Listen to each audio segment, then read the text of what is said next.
What if everything you were told about one of the most watched couples on Earth was carefully constructed? What if behind the polished announcements, the carefully chosen words, and the institutional silence, there was a story the palace never wanted you to piece together? This is not a rumor. This is not a tabloid fantasy. This is a question that has now reached the corridors of power, and nobody is answering it. The surrogacy allegations surrounding Meghan Markle and Prince Harry have crossed a line they cannot uncross. They have moved from the fringes of the internet into the mainstream. And the moment that happened, everything changed. The pressure on Buckingham Palace became real. The scrutiny became undeniable. And the silence, that carefully maintained, strategically deployed royal silence, suddenly started to look less like dignity and more like something else entirely. Tonight, we pull apart every layer of this story. We examine who spoke first, what they said, what the palace did in response, and most importantly, what the absence of a clear answer actually means. Because in this story, silence is not neutral. Silence is a choice. And choices always reveal something. Stay with us. Because by the time this is over, you will never look at the royal family the same way again. Every explosive story has a starting point. A moment when something that lived in the shadows suddenly steps into the light. For years, the allegations surrounding Meghan Markle and Prince Harry's children existed exactly where powerful institutions want dangerous ideas to stay, in the dark, scattered across obscure corners of the internet, shared between people who were easily dismissed, easy to ignore, easy to ridicule. But here is the thing about a story that carries real weight. It does not disappear. It waits. And then something shifted. Media outlets that had previously looked away began asking questions.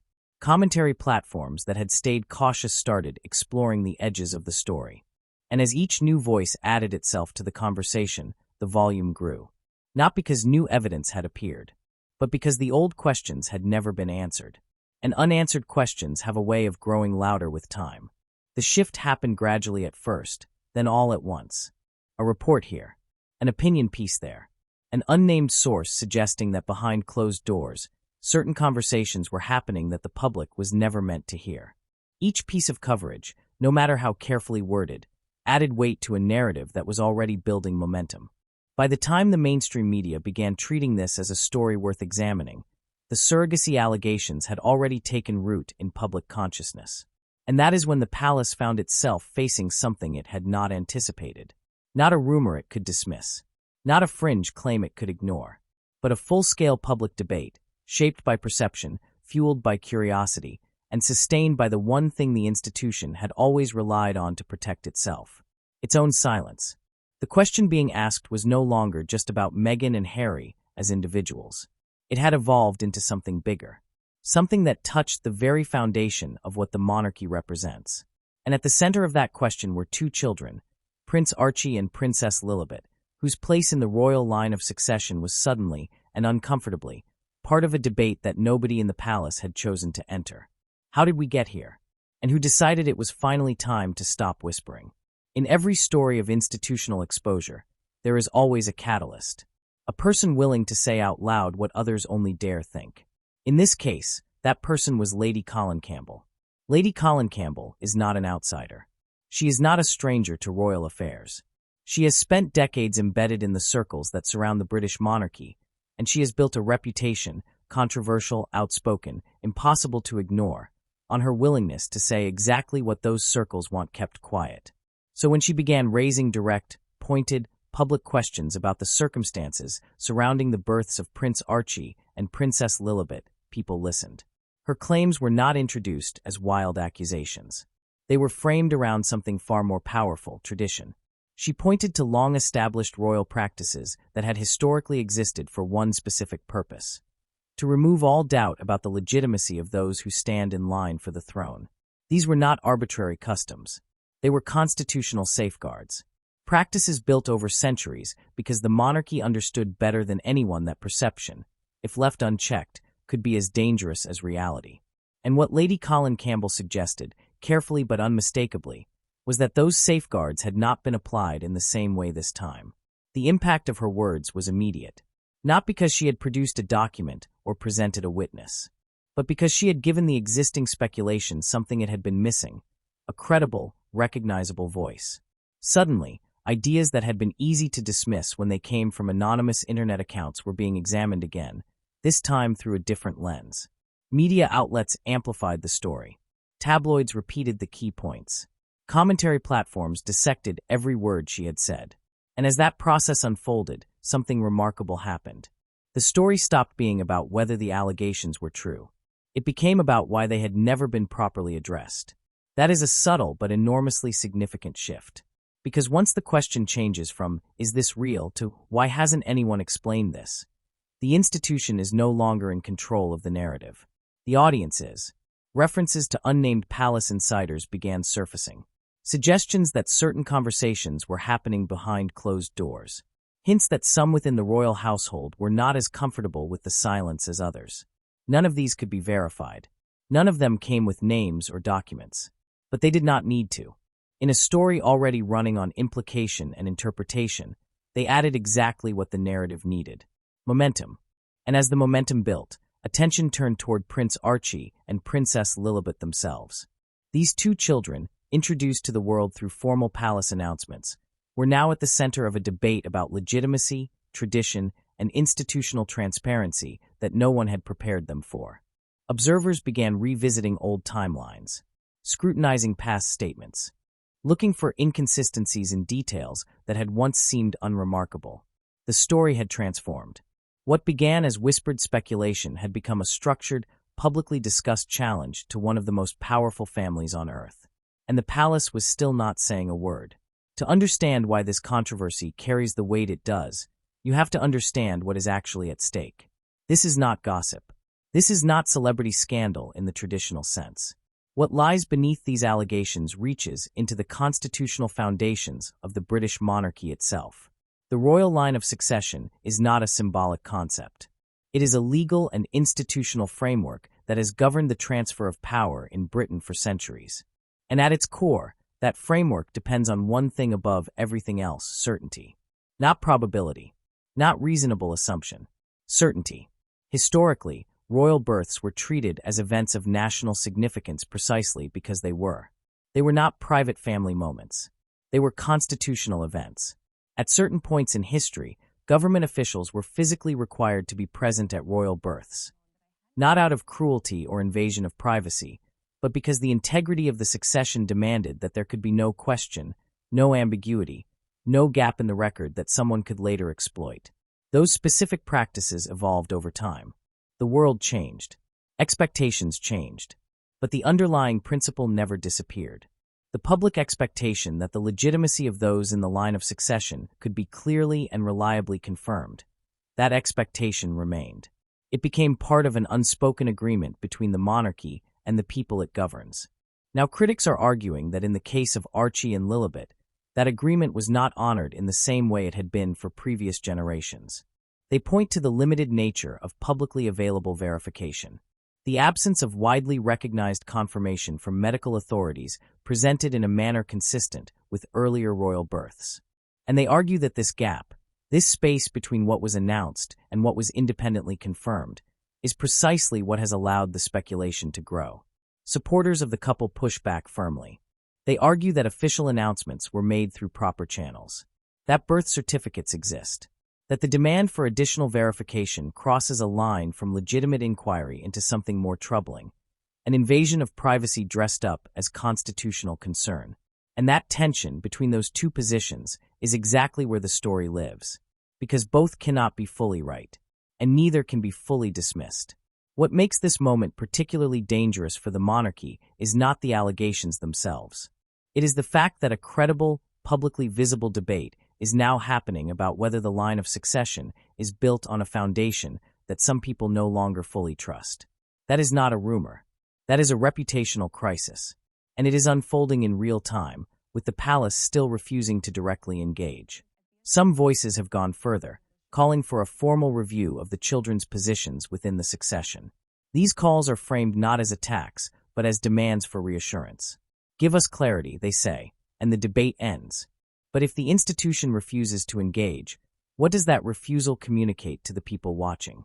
Here is where the story becomes truly fascinating. Because the most powerful element driving this controversy is not a document, not a witness, not a leaked photograph. It is an absence, the absence of visible proof. In a media environment saturated with information, where every public figure's life is captured, documented, and analyzed from 1,000 different angles, the gaps in this particular story stand out with unusual clarity. And those gaps have become the story themselves.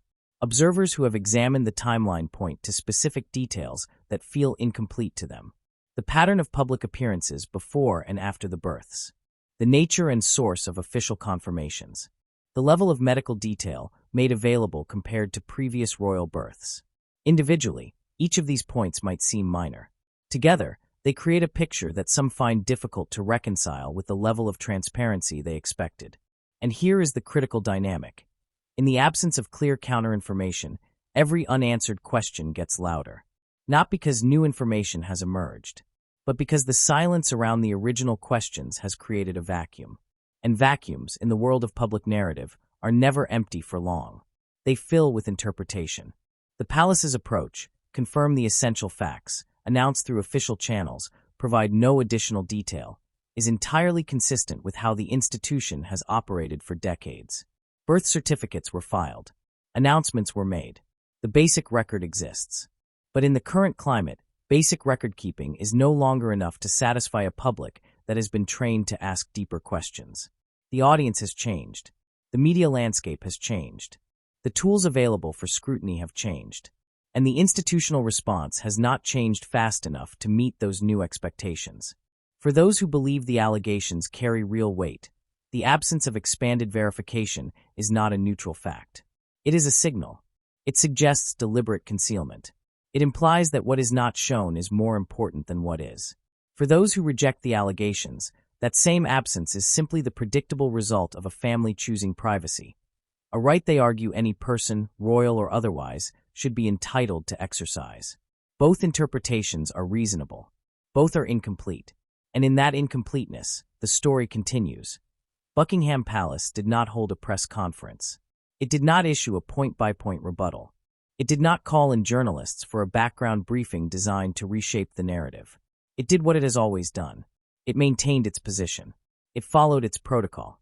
It said nothing that directly engaged with the allegations. And in doing so, it said everything. The royal household has operated for generations under a guiding principle that is simple in theory and extraordinarily complex in practice. Never complain, never explain. The logic behind it is sound. Institutions that respond to every rumor give those rumors legitimacy they might not deserve. Institutions that stay above the noise preserve their authority. Responding to the unverified is, in this tradition, considered more dangerous than ignoring it. So the palace stayed silent. Official communications addressed other matters. Routine statements were issued on appropriate occasions.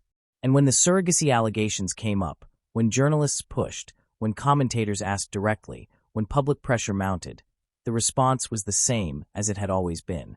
Carefully worded, strategically limited, revealing nothing. But here is the problem with that strategy in the modern information environment. Silence is no longer neutral.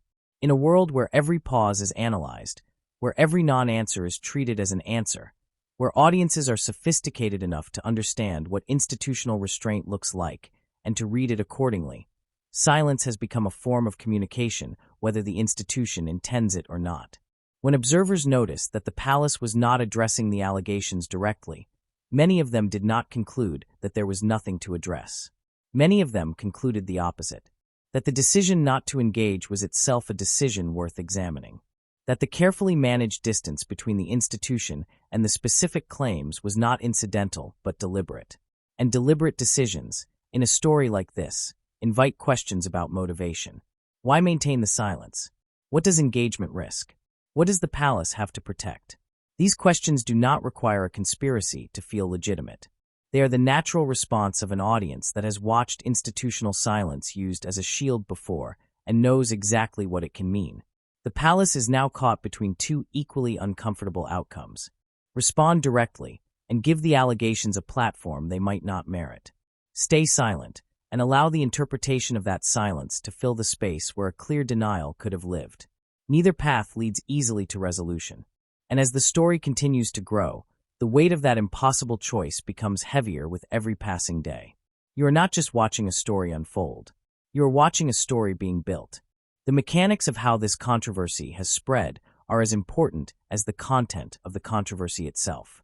Because what you believe about Meghan Markle and Prince Harry at this moment is not just a function of what has happened.